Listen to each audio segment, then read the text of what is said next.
Once upon a time, in a quiet village, lived a kind girl named Cinderella.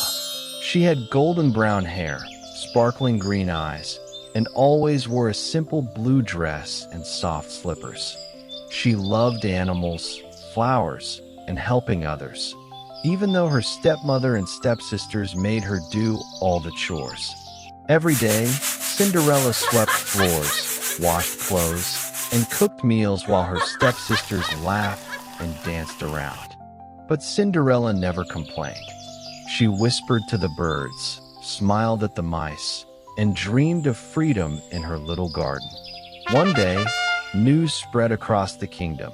The prince was hosting a magical ball in the royal secret garden. "Everyone is invited," the royal messenger shouted. Cinderella's heart leapt with joy.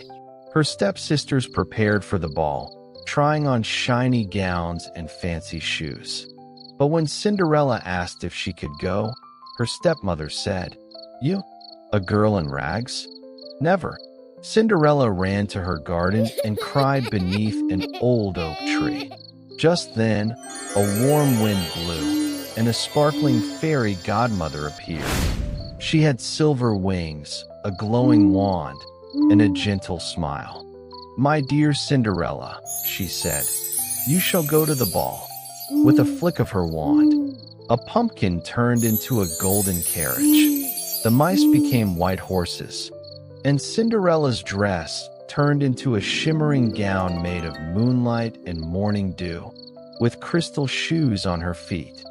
But remember, the fairy warned, this magic fades at midnight.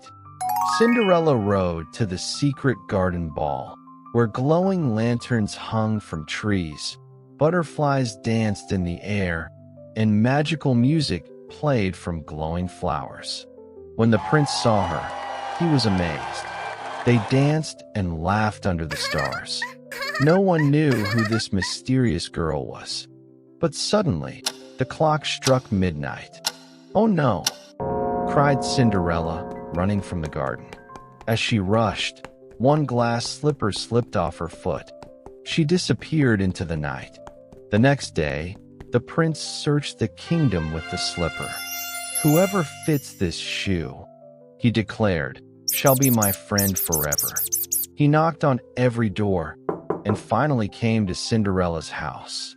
The stepsisters pushed forward, but the slipper didn't fit. Then Cinderella came forward, and it fit perfectly. The prince smiled. "It was you." Cinderella laughed, and the birds chirped with joy. Soon, they hosted a new garden party, and this time, everyone was invited, rich or poor.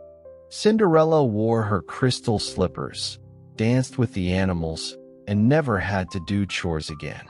And from that day on, she helped others find their magic, just like she had found hers. The end.